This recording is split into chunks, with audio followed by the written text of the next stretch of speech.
D'accord? Merci pour cette belle présentation et puis l'opportunité que j'ai de parler. Alors, je pense que c'est moi qui démarre avec euh, des diapos par rapport à l'utilisation d'opioïdes et du cannabis pour les douleurs chroniques. Alors, je vais partager mon écran et je vais passer au travers. On va essayer d'aller à un rythme tranquille et pour qu'on ait du temps pour de la discussion par la suite. Alors, pour commencer, j'ai je donc fais partie, je suis directeur à McMaster donc de la douleur et de groupe ou aussi par rapport à la recherche du cannabis à McMaster. Je détiens aussi certaines ressources par rapport aux études sur les opioïdes, mais je n'ai pas de parti pris. Alors, nous avons publié un peu les lignes à suivre pour 2017 par rapport à l'opioïde et la douleur non reliée au cancer. Pardon, je vais vous interrompre. Vous n'êtes pas en présent, même si on l'a testé. Alors, on va réessayer cela. Merci de me l'avoir dit. Eh ben, vous êtes bienvenue. Alors, est-ce que là, ça va? OK, parfait. Bon, donc, donc, on a remis un peu toutes ces conseils, on les a revus, on a pris 20 individus, on les a mis à une table et il y a la liste de ce panel. Certains de ces noms sont peut-être familiers pour certains d'entre vous. On en avait 11 experts chroniques et aussi de médecine familiale et aussi médecine comportementale, rhumatologie, pharmacologie, un thérapeute euh, physiologistes, gastro-entologistes, des méthodologistes, plusieurs d'entre eux qui sont aussi des cliniciens de première ligne.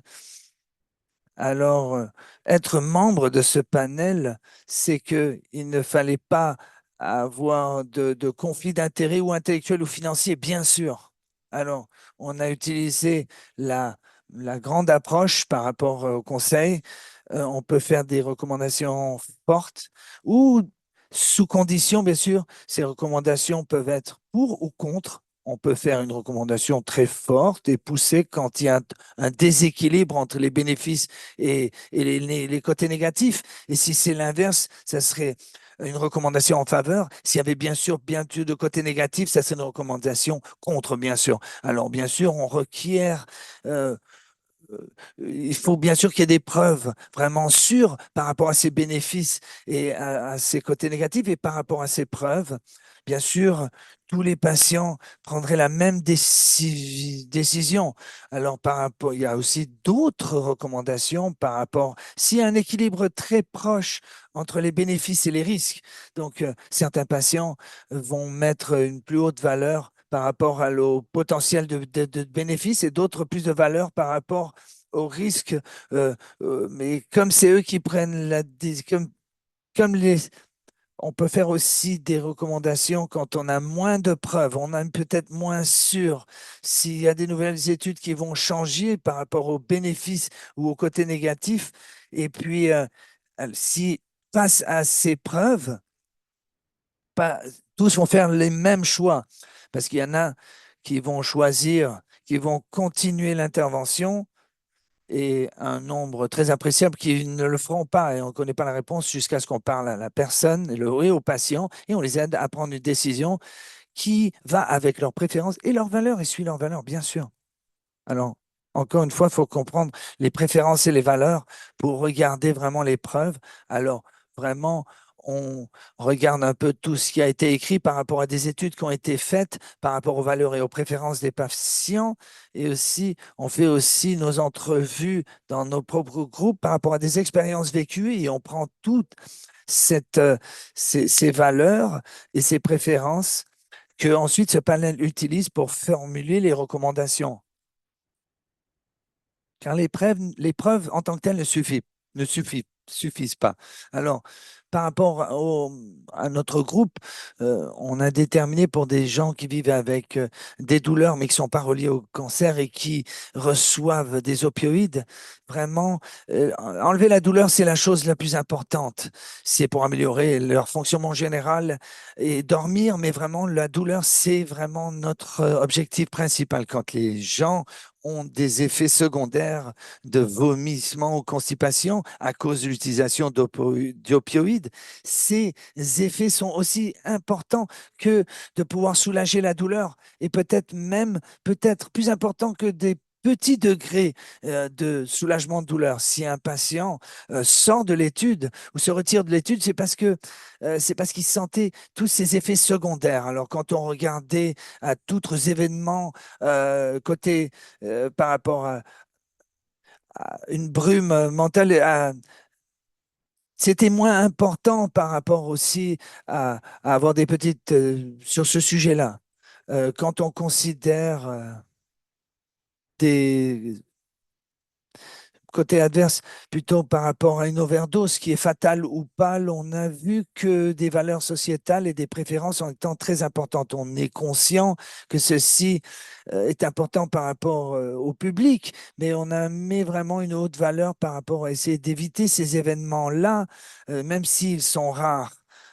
Surtout en particulier quand on a fait nos entrevues avec les patients, ça a révélé que ceux qui utilisent les opioïdes par rapport à la thérapie pour de la douleur depuis de longues années avaient très, très peur de l'arrêter d'un seul coup par rapport aux effets de manque. Donc, en utilisant des hautes doses d'opioïdes et qui décident d'essayer de réduire. Donc, ça, c'est vraiment un volontariat. Et donc, pour ceux qui décident de réduire, on met vraiment une haute valeur par une considération sociétale pour minimiser les risques d'effets secondaires, mais aussi on met une autre valeur pour éviter de souffrance ou de plus de douleur et des limitations fonctionnelles qui peuvent accompagner des efforts d'essayer de euh, réduire la prise, en fait, d'opioïdes. Alors, pour la douleur non liée au cancer, est-ce qu'on leur offrir en première ligne de thérapeutique avec des médicaments qui ne sont pas avec des opioïdes, on pourrait faire une recommandation pour ou contre les opioïdes ou pour les opioïdes. Alors, de façon conditionnée, il faut faire la décision ensemble parce que c'est en condition de la personne, la valeur et les préférences du patient. Donc, par rapport aux preuves qu'on a trouvées, par rapport à des contrôles qu'on a faits, c'est par rapport à des preuves de quand même bonne qualité, qu'on est assez confiant, qu'on a trouvé un peu d'amélioration par rapport à la douleur, par rapport à si on essaye d'avoir par rapport à la douleur que certains patients trouvent comme étant important, à peu près 1,5 à 10% des patients en plus euh, ont ce bénéfice par rapport à ceux auxquels on donne un placebo. Donc, s'il faut traiter 10 patients avec des opioïdes pour rapport de la douleur chronique, pour qu'il y ait vraiment une réduction par rapport à la douleur, par rapport à un placebo. Donc, c'est un effet significatif, mais c'est un effet modeste. Ça va marcher pour des minorités, mais pas pour la majorité. Alors, la preuve par rapport à la fonction physique, on a vu un bénéfice par rapport aux opioïdes, mais c'était plus bas. Là, le nombre en plus, qu'il y en avait, des bénéfices en plus, par-delà le placebo, c'était 8%. Alors, on appelle ça la différence de risque. Quand on le traduit en chiffres pour traiter les gens, c'est 12 patients pour avoir un patient et une amélioration au niveau de fonction physique. Par rapport au sommeil, un petit peu mieux, mais plus bas. Alors, les personnes traitées, c'était 17. Sinon, si on a regardé à d'autres différences, on a regardé le fonctionnement émotionnel ou rôle fonctionnel ou social par rapport à l'opium ou ceux qui ont reçu un placebo. Et tous les effets étaient indépendants des doses ou même du type de douleur chronique par rapport, euh, donc, il y a des risques d'overdose fatale et on peut avoir des dépendances. Le risque est 1 sur 1000. Quand on va à des doses plus hautes, ce risque double. Quand on dit des doses plus hautes, c'est plus de 100 milligrammes ou à peu près d'équivalent. Donc, c'est un risque significatif. Ça peut être récurrent, mais quand ça arrive, c'est dévastateur. Les overdoses qui sont non fatales peuvent arriver, c'est 1 sur 500. Des événements au niveau gastro-intestinal un peu plus haut, à presque 8%. Ça, donc, le chiffre pour qu'il y ait du mal, c'est par 13 patients contre 13 aux opioïdes, un va avoir des problèmes gastro-intestinaux. Euh, Pruritus, aussi significatif, mais pas très commun. Euh, en 16 patients, la bouche sèche, euh, endormissement, la tête qui tourne, à peu près les personnes à traiter, c'était entre 33 et 67. Après, on a trouvé un peu certaines modérations qualitatives par rapport quand les gens utilisent des opioïdes par rapport à un désordre. 5% de la médication qui a été prescrite, c'est parce que quelqu'un va l'utiliser parce qu'on ne lui a pas prescrit. Il l'utilise pour un effet récréatif ou en tout cas quand on a regardé à différentes études par rapport à d'autres agents actifs comme des anti-inflammatoires, des tricyclones, des antidépresseurs, Nabolone, qui est un cannabinoïde synthétique, ou des anticonvulsifs, ça montrait des résultats à peu près similaires. Donc, il y a plusieurs alternatives qui montrent des bénéfices similaires aux opioïdes qui ne vont pas marcher pour tout le monde, mais ça peut fonctionner des fois. Ils n'ont pas non plus les effets secondaires associés aux opioïdes, surtout quand on regarde en particulier, quand on regarde une overdose fatale ou non fatale. Donc, quand on voit cette information ou quand on considère si les opioïdes devraient être vraiment donnés en première ligne pour la douleur, les opioïdes, c'est pas vraiment de la thérapeutie de première ligne pour la douleur chronique.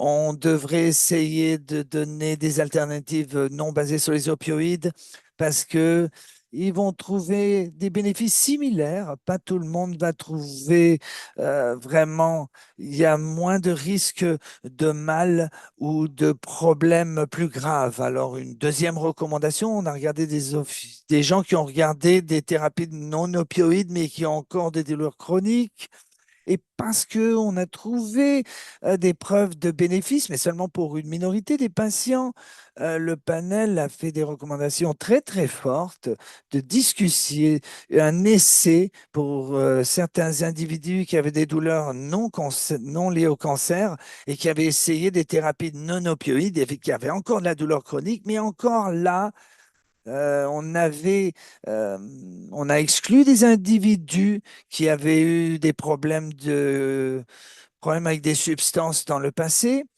et qui n'avaient pas d'histoire d'overdose d'opioïdes dans leur passé, parce qu'on a retiré ces sous-groupes, parce qu'ils avaient donc un plus haut niveau de risque ou de développer une addiction ou un désordre ou d'overdose. Donc cette recommandation exclut ces cas particuliers, ces sous-groupes. Mais on peut les gérer, mais avec d'autres recommandations. Bon, encore une recommandation très importante, c'est très important d'avoir une discussion parce que beaucoup de patients vont décider qu'ils ne sont pas intéressés de prendre des opioïdes. Donc, ils vont peut-être essayer de faire l'essai, mais il faut leur donner l'option de considérer, après à regarder les preuves, que peut-être qu'ils voudraient essayer cet essai-là.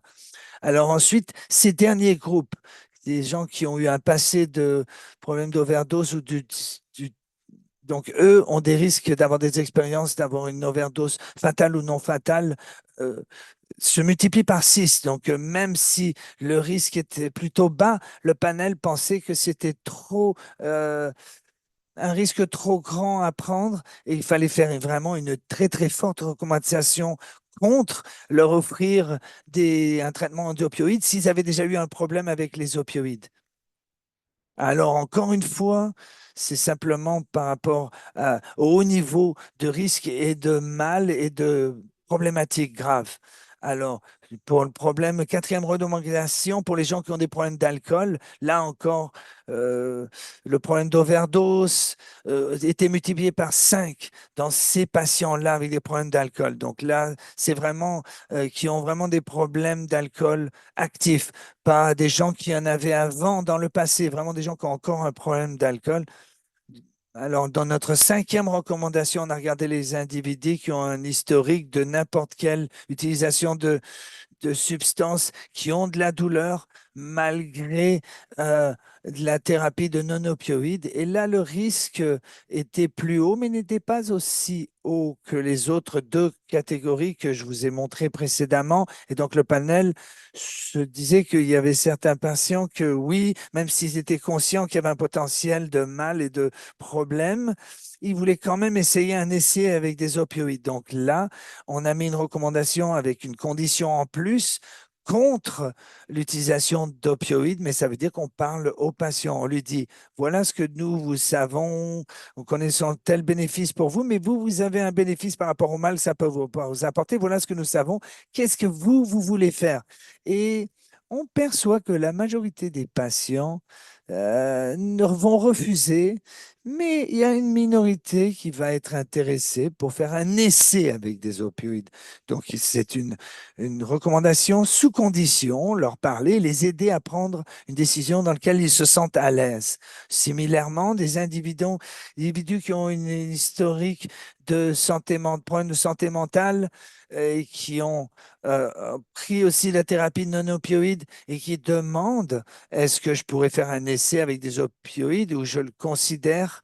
Alors, c'est encore une recommandation sous condition. Il y a un risque élevé de développer euh, de peut-être d'overdose ou d'accoutumance, mais ce n'est pas si élevé que tous les patients ne voudraient pas l'essayer. Certains mettraient une plus haute valeur sur la possibilité de vraiment les soulager au niveau de la douleur, même si c'est sur 1 sur 10, que sur les mâles, en sous-pesant finalement ou les côtés négatifs. Donc, il faut donner l'information aux patients et les aider à prendre une décision dans laquelle ils se sentent à l'aise. Alors, les limites de dose, quand les gens sont initiés à un essai de thérapie avec des opioïdes, quand on regarde tous les essais là-bas, la dose typique est à près de 46,5 de morphine par jour. Quand on regarde euh, la marge par rapport à de 30 à 43 de l'IQR et quand on regarde ce que l'on peut voir à l'information des observations qui ont été faites, quand on fait croître, quand la dose est plus haute, là, on fait augmenter le risque d'overdose. Quand on a mis d'abord les premiers conseils en place en 2017, on avait juste quelques seuils qu'on pouvait utiliser, 22 ou 23, donc on était vraiment contraint dans nos recommandations. Il fallait prendre cela en compte. Là, maintenant, on avait plus de preuves, vraiment plus, on pouvait donc là, je vous ai mis, vous pouvez voir la courbe. Là, ça, ce sont les chances de vivre une overdose. Et ça, c'est la dose par jour d'opioïdes et l'équivalent. Et quand on regarde la courbe, elle monte, elle monte, elle monte. Et là, elle monte assez drastiquement. Alors, parce que le panel avait déjà pris des décisions par rapport à l'élévation du risque qui ferait une recommandation contre ou une recommandation additionnelle. On pouvait utiliser ces risques pour déterminer quelle dose correspondait, à quelle dose ça correspondait. Donc, avoir une constance par rapport aux lignes à suivre. Le panel a décidé que nous avons décidé, par exemple, si personne avait des problèmes de santé mentale, ça fait croître fois deux leur risque d'une overdose mortelle. Si on regarde à la dose, qui fait croître, attendez, on va reculer, qui fait croître le risque de fois 2, qu'est-ce que c'est? Qu'est-ce que ça veut dire? On a pu déterminer sur la courbe que ça correspond à 80 milligrammes d'équivalent de morphine. Alors, on a décidé d'une recommandation forte contre si ça va 5 fois plus, quelle dose sur cette courbe correspond à une euh, c'était 150 milligrammes de équivalent morphine. Donc, pour être constant par rapport aux autres recommandations, voilà ce que l'on a dit, alors par rapport aux personnes qui vivent avec des douleurs non chroniques, non liées au cancer, on suggère d'éviter des doses plus de 80 mg d'équivalent de morphine journalière. Ça, c'est une discussion qu'il faut avoir avec le patient. Sinon, finalement, qu'un soulagement partiel et qui voudrait augmenter, mais le panel, il faudrait déjà leur dire que s'ils excèdent les doses de 150 morphine équivalent journalier, là, on augmente les risques et là, c'est trop haut pour justifier par rapport aux bénéfices qui peuvent être modestes. Il y a bien sûr des gens qui veulent accepter les risques en plus par rapport à l'équivalent de 80 mg de morphine journalier, mais ce serait vraiment rarement d'aller au-delà de 150 mg. Et les individus, alors, à qui on a donné des opioïdes pour de la douleur chronique, mais qui ont des effets secondaires. Alors, si des gens vont vers un autre opioïde, une alternative, ça peut donner peut-être de meilleurs résultats. Donc là, encore une fois, le panel a fait une recommandation sous condition parce que certains patients pourront dire, je l'ai essayé, ça marche pas, je ne veux pas continuer. D'autres vont dire, d'accord, oui, il y a peut-être une chance que notre formule pourrait mieux m'aider, j'aimerais l'essayer.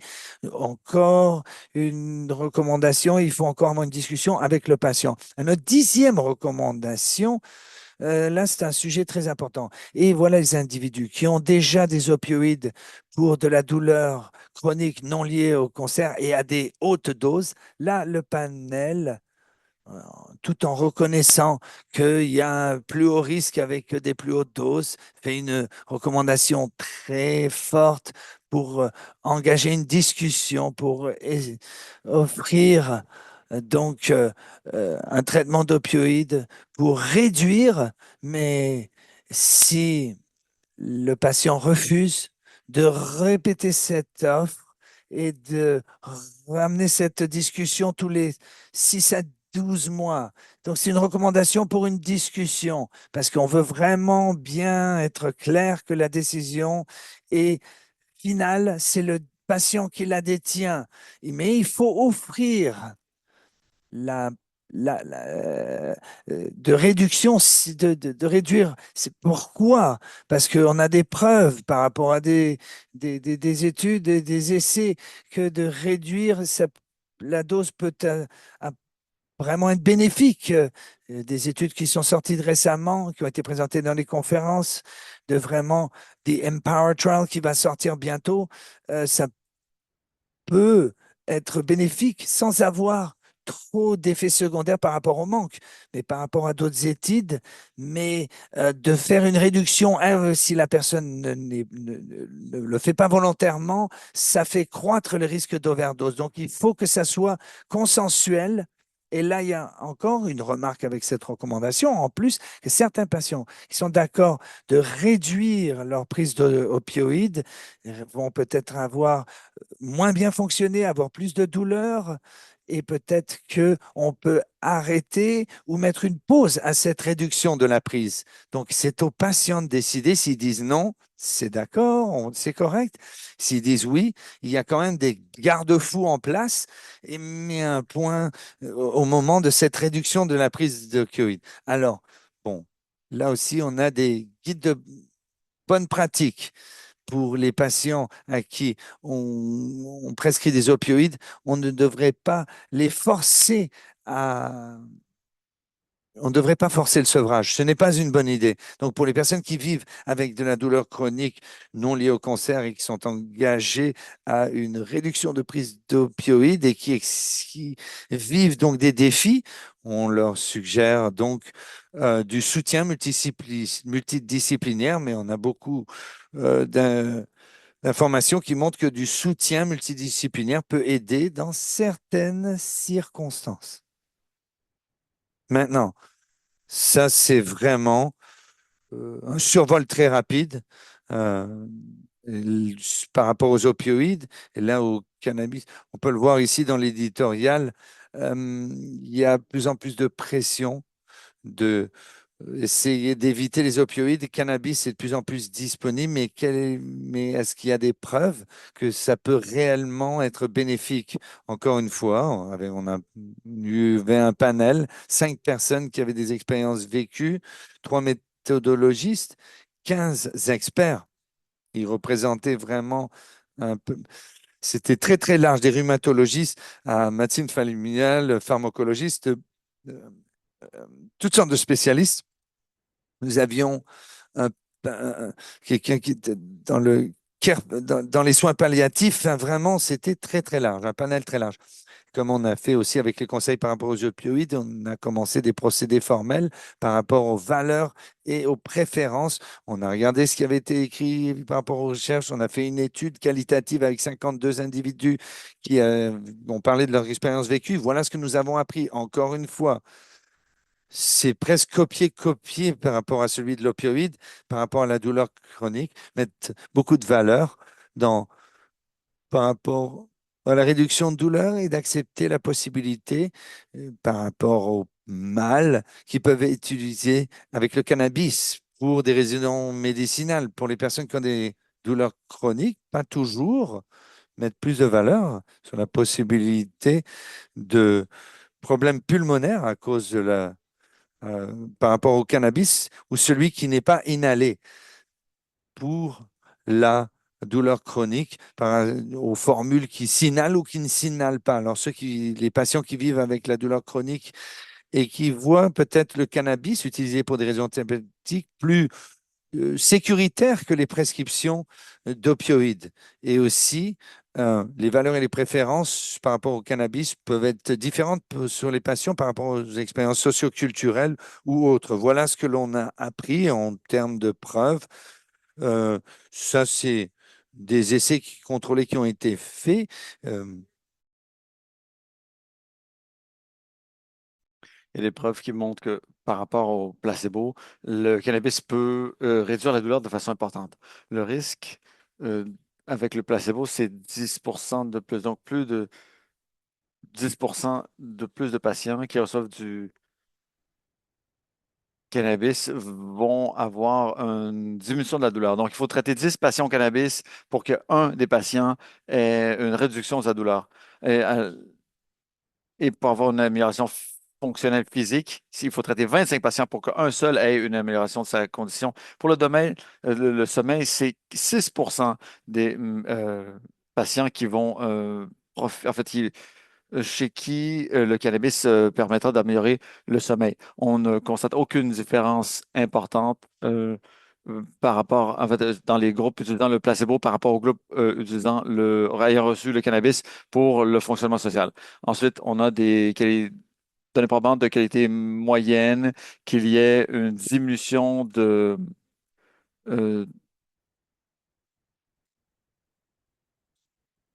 une diminution des capacités cognitives, c'est-à-dire que c'est 2% des patients qui subissent une réduction de leur capacité cognitive. 3% subissent des vomissements, 4% en fait, vont s'endormir ou en fait à avoir sommeil, être somnolent. Environ 8% peuvent souffrir euh, d'avoir la tête qui tourne. Donc, manque d'attention, en fait, degré d'attention diminué, c'est 3%. La diarrhée, 4% des patients. Nausée, 5%.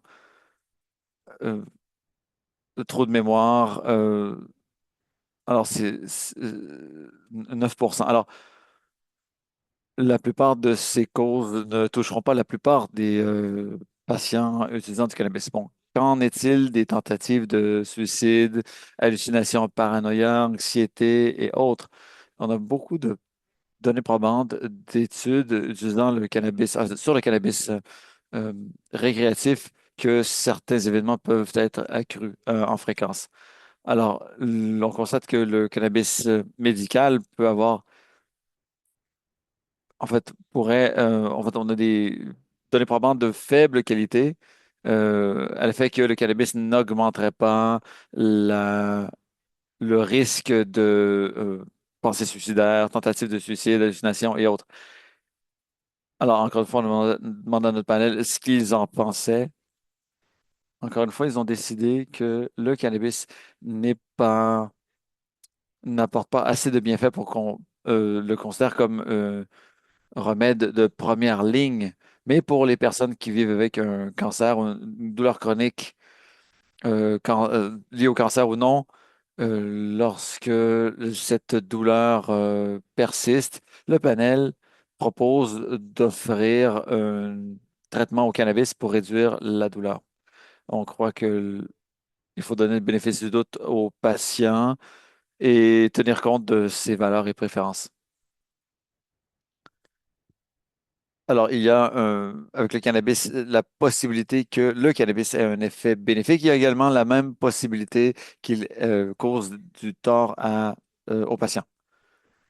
Alors, chez les personnes vivant avec le cancer chronique et la douleur non liée au cancer, euh, qui ont décidé de, en fait, pour qui on a décidé d'offrir du cannabis à des fins médicinales, le panel a fait la recommandation conditionnelle que si le patient décidait euh, d'utiliser du cannabis pour traiter sa douleur chronique, qu'on lui offre une formulation non euh, inspirée, non inhalée de cannabis, plutôt qu'une formulation inhalée. Alors, souvent, les patients préfèrent prendre la forme par inhalation. Alors, dans ce cas-là, le panel indique qu'une vaporisation serait préférable à l'inhalation, ou en fait, étant donné le plus faible risque de dommages aux poumons. Alors, on sait que l'inhalation de cannabis peut avoir un effet plus rapide, mais ça va également s'atténuer plus rapidement. Et étant donné le risque plus accru de euh, dommages aux poumons, on s'est dit que le groupe préférerait essayer une formulation non inhalée de cannabis. Alors, qu'en est-il des opioïdes pour traiter la douleur? On s'est penché sur plusieurs études et il y a des preuves, des éléments probants qui montrent que ça pourrait avoir lieu. On a constaté que lorsque les gens ont accès à du cannabis pour traiter leur douleur, ils ont moins tendance à se tourner vers les opioïdes. Mais ce sont des données probantes de très faible certitude. Alors, voici une étude qui a confirmé cette possibilité. Voici des individus qui ont qui consomment des opioïdes à certains niveaux, faibles à élevés.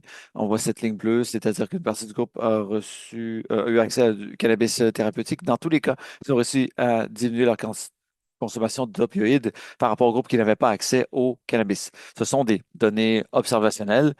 Encore une fois, il y a près de 50% d'une réduction de la consommation d'opioïdes dans le groupe qui avait accès au cannabis médicinal par rapport à l'autre groupe qui n'y avait pas accès. On ne sait pas si c'est un effet de cause à effet, mais c'est intéressant. Alors, le panel a donc formulé une recommandation supplémentaire à l'effet que les personnes vivant avec de la douleur chronique et consommant des opioïdes et voulant réduire leur dose d'opioïdes, le panel propose de leur offrir en fait, du cannabis médicinal euh, et que ce soit une des approches. Il y a beaucoup d'autres types d'alternatives de gestion de la douleur qui pourraient aider, mais le cannabis est peut-être une de ces méthodes. Et la recommandation supplémentaire et d'offrir le cannabis médicinal aux personnes consommant des opioïdes, voulant diminuer leur consommation d'opioïdes pour traiter leur douleur chronique. Alors, dans ces cas-là, le patient doit avoir l'option de cesser cette consommation de cannabis en fonction de la réaction de leur corps. Encore une fois, une diminution.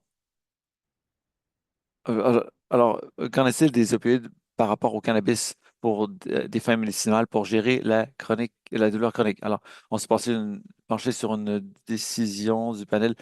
Sur une étude, en fait, on constate que les opioïdes semblent être aussi efficaces que le cannabis pour la réduction de la douleur. Et les opioïdes peuvent causer plus de dommages. On peut faire une surdose fatale avec des opioïdes, mais pas avec le cannabis. Et donc, dans la recommandation finale du panel, le panel indique que si le traitement standard de la douleur chronique ne fonctionne pas, qu'on prescrive du cannabis médicinal avant qu'on essaie des opioïdes. Encore une fois, c'est une recommandation conditionnelle et un mandat euh, sur lequel une décision doit être prise. Alors, si le cannabis présente moins de risques pour la santé que les opioïdes, eh bien, c'est logique de se tourner vers le cannabis avant de passer à une solution plus risquée pour le traitement de la douleur chronique. Alors, pour conclure, les opioïdes et le cannabis semblent avoir des bienfaits pour une minorité de patients. Et pour les patients qui n'ont pas de résultats satisfaisants pour gérer leur douleur, il est raisonnable de leur offrir du, les mettre sur un régime de cannabis et après, par la suite, un régime d'opioïdes, à moins qu'ils aient euh, les antécédents de surdose d'opioïdes ou d'alcoolisme. Alors, c'était ma présentation. Ça me fera plaisir de répondre à vos questions s'il y en a. Merci énormément, Jason. C'est un plaisir d'entendre les résultats des recherches les plus récentes pour qu'on puisse prendre des décisions éclairées lorsqu'on travaille sur ces enjeux et de savoir que ces traitements sont disponibles et qu'il y a beaucoup de travail qui est fait pour que les gens aient ces choix et qu'ils puissent prendre des décisions de façon autonome dans leur traitement. Merci encore une fois, Jason. Je m'appelle Desmond Je m'appelle Desmond Williams. Je suis ici à Vancouver, territoire non cédé des Squamish, Wesqueam et Tsleil-Waututh. Et je fais partie du groupe, du comité directeur PTPT. Alors, j'ai participé à l'organisation de cette conférence. Je suis également co-directeur du projet de recherche Pepper, qui cherche des façons équitables de faire de la recherche avec les personnes vivant avec la douleur. Et membre du comité d'orientation nationale pour combattre la douleur, qui vise à approcher la douleur de façon à améliorer la douleur, améliorer la situation des Canadiens. Et je vis avec la douleur depuis que j'ai 7 ans. Je ne pouvais pas aller à une compétition d'athlétisme alors qu'à l'époque, c'était quelque chose de très important pour moi. La douleur a commencé à faire partie de ma vie quotidienne. Et à chaque match, à chaque pratique à laquelle j'ai participé, j'ai subi cette douleur. Et j'ai fait du sport de 4 ans à 24 ans et c'était mon identité principale. C'est comme ça que j'allais chercher le respect dont j'avais besoin. C'est comme ça que je nouais des liens avec ma communauté, avec des amis. Et même si la douleur a été un aspect majeur de cette histoire dès le départ, une partie de ce qui m'a fait euh, quitter ma vie d'athlète, c'est que j'étais plus capable de le faire. J'ai pris ma retraite de lacrosse à 16 ans. J'ai dit que c'est parce que j'avais joué à lacrosse 12 ans, j'avais gagné des championnats, j'avais bien aimé ça et je m'étais dit, bon, c'était suffisant. Mais en réalité, c'est qu'à chaque match, à chaque pratique que je faisais, courir, frapper, me faire plaquer, c'était lié à une intense douleur. Et après chaque match, je devais me rétablir, faire une réadaptation intense. Donc au secondaire, j'espérais faire du sport également, de compétition et faire du football américain à l'université, mais j'ai joué mon dernier match de football américain en secondaire 5 et un joueur assez lourd était tombé sur mon pied et ça a pris 6 mois à comprendre en fait, pourquoi je ne pouvais plus courir et éventuellement un physiothérapeute très talentueux a compris quel était le problème. Mais cette saison de football américain, c'est la première fois où on m'a offert quelque chose pour gérer ma douleur. Euh, al- et c'était du cannabis. Donc, pendant ma première semaine de secondaire 5, j'étais encore au secondaire. On m'avait prescrit du cannabis. Et en fait, à l'époque, je prenais déjà des anti-inflammatoires non stéroïdiens et j'avais plusieurs blessures au cerveau déjà à l'époque. Donc, il y avait une dynamique qui s'est installée. Et quand j'ai essayé le cannabis, c'est la première fois, c'était la première fois euh, dans ma vie où je ne m'inquiétais plus de la douleur à la fin de la journée. J'étais capable d'avoir des fonctions sociales avec mes amis où j'avais pas besoin de boire de l'alcool parce que j'avais pris du cannabis et j'ai apprécié ce processus. C'est pas quelque chose en fait, j'étais pas inquiet de la douleur que j'avais senti plus tôt cette journée-là. Et je suis une personne qui, au fil des ans, avant la légalisation, ça fait longtemps, c'était longtemps avant la légalisation que j'avais consommé du cannabis. J'ai essayé plusieurs méthodes d'ingestion du cannabis. J'ai consommé du cannabis sous forme d'huile, vaporisé. euh, j'ai mangé des aliments au cannabis. J'ai essayé plusieurs choses pour gérer ma douleur. Et encore aujourd'hui, je consomme du cannabis de plusieurs façons parce que différentes parties de mon corps vont demander, en fait, peuvent être touchées de façon différente par ma façon de consommer le cannabis, que ce soit de façon orale, respiratoire ou autre. Et en tant qu'éducateur, au fil des ans, travaillant dans l'industrie du cannabis, j'ai passé du temps à travailler dans le domaine médicinal du cannabis. Et un de mes rôles, encore une fois, c'était avant la légalisation, un de mes rôles, c'était de mettre les gens à l'aise et leur faire comprendre les divers rôles, des différentes méthodes d'ingestion du cannabis et comment elles nous touchent. Alors, Jason parlait du fait que quand on fume du cannabis, il y a des facteurs de risque pulmonaires qui sont présents, mais ça réduit la douleur plus rapidement. Et c'est reconnu par les gens qui fument et qui vaporisent euh, du cannabis. Et bien que ce soit, en fait, la façon de consommer du cannabis, c'est-à-dire en le fumant, ça peut être assez stigmatisé et que les autres méthodes de consommation du cannabis sont médicinales, comme le dit Jason, eh bien, il y a des gens qui, euh, en fonction de leur système de croyance ou d'autres facteurs, des choses qui se passent dans leur vie, euh, considèrent qu'il y a une méthode qui leur convient le mieux, une méthode pour consommer du cannabis. Et donc, il y a plusieurs façons d'avoir accès au THC, CBD, CBG, CDN, tous ces composants du cannabis qui ont des effets divers en fonction de la façon dont on les consomme. Et il y a des données probantes et des études sur les autres cannabinoïdes, mais malheureusement, étant donné qu'elles sont interdites, ces substances sont interdites, le domaine de recherche sur le cannabis en fait, traîne, en fait, était, en fait, tirait de l'arrière par rapport à d'autres domaines d'études parce que c'était des substances interdites. Alors, depuis la légalisation, la recherche peut porter sur tous les composants du cannabis. Alors, quand j'avais 7 ans, je devais traiter ma douleur, mais j'ai eu mon diagnostic à 21 seulement, à 21 ans seulement. Et à 21 ans, je consommais de l'ibuprofène super fort des pilules pour relaxer les muscles et du NyQuil la nuit et d'autres choses, en plus du cannabis, pour gérer ma douleur.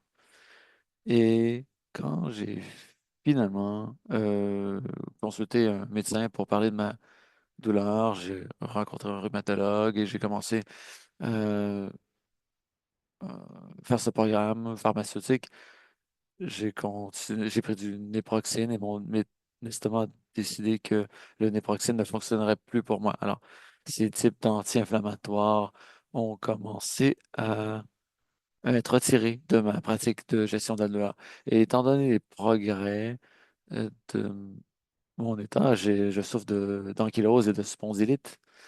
Euh, puisque je gérais ces maladies si longtemps, les progrès que je faisais n'étaient plus, en fait, ça ne fonctionnait plus. Donc, on m'a prescrit des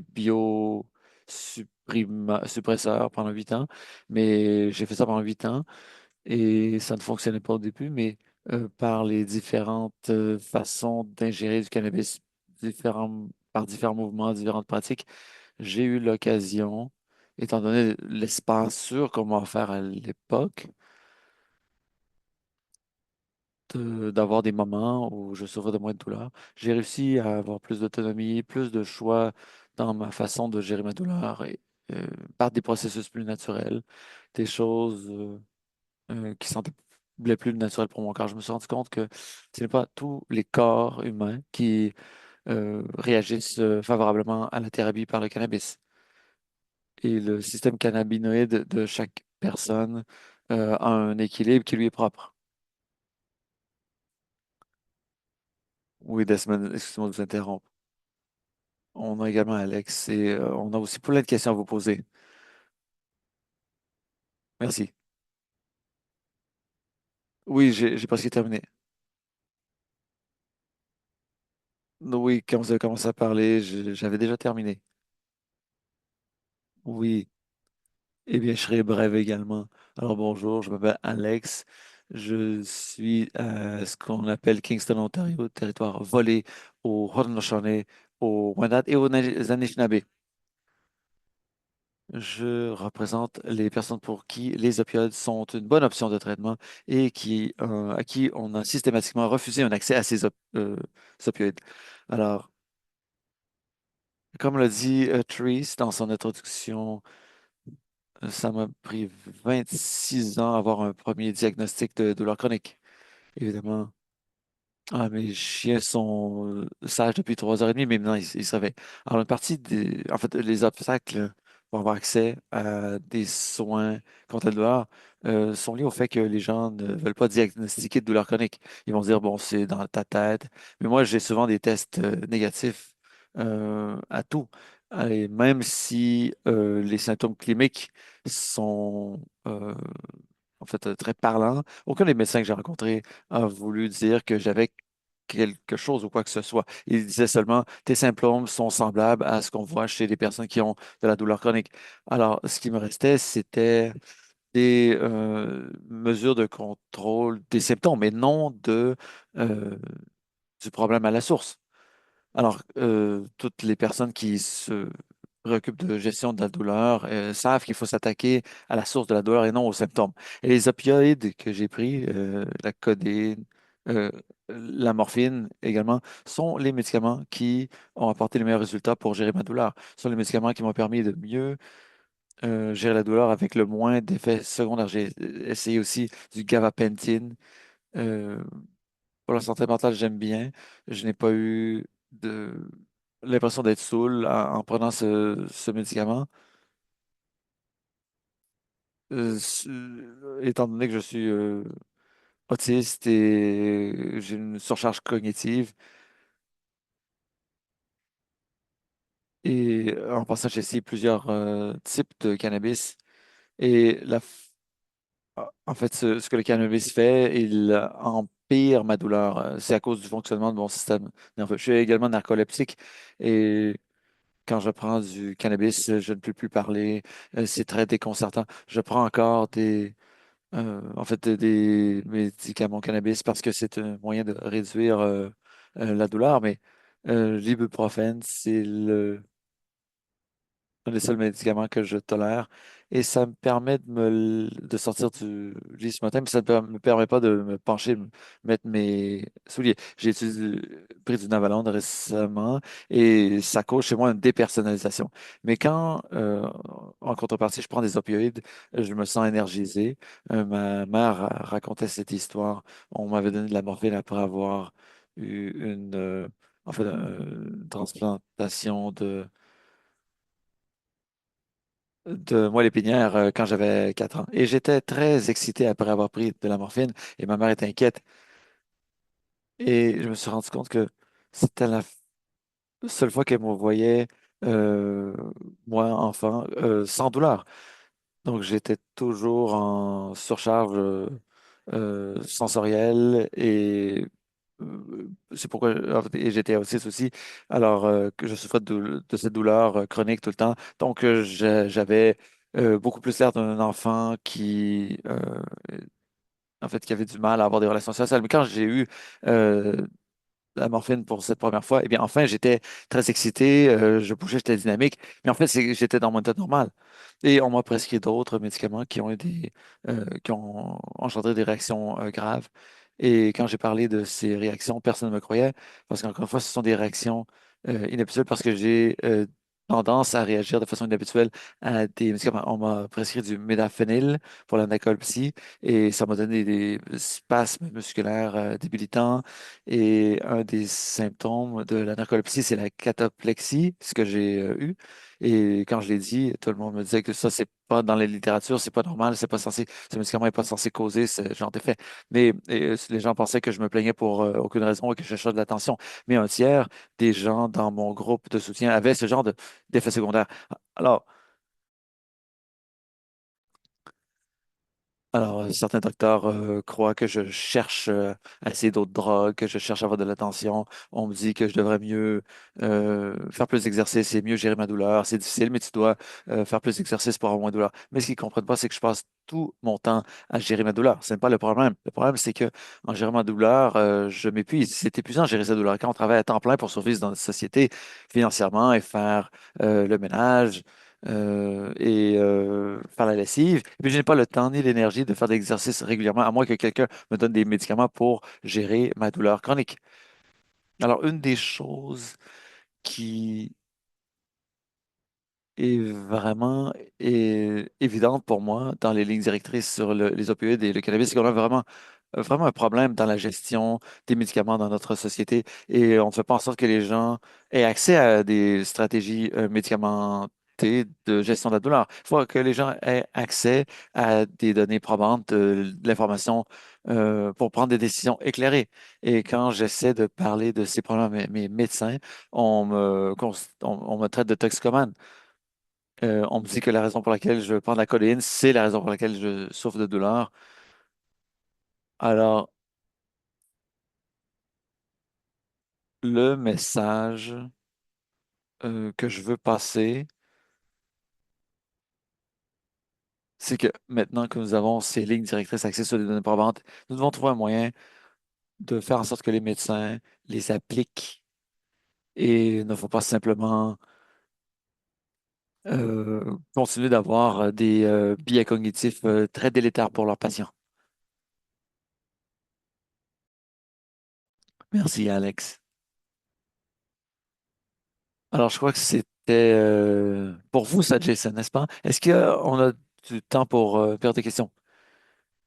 Et oui, bien sûr, j'ai répondu à certaines questions dans le chat. Oui, il y a certaines questions. Comment faire en sorte qu'il y ait une communication appropriée des lignes directrices au personnel soignant?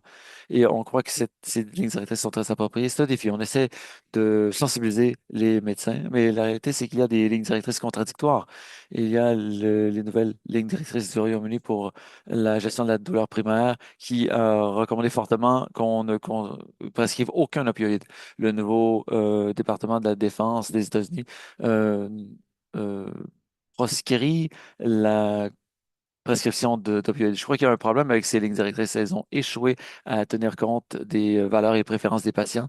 Plutôt, elles ont utilisé les valeurs et préférences des élaborateurs de lignes directrices et des politiciens. Elles ont tendance à accorder moins de valeur à la possibilité de réduction de l'heure. Elles sont plutôt concentrées sur la réduction des torts.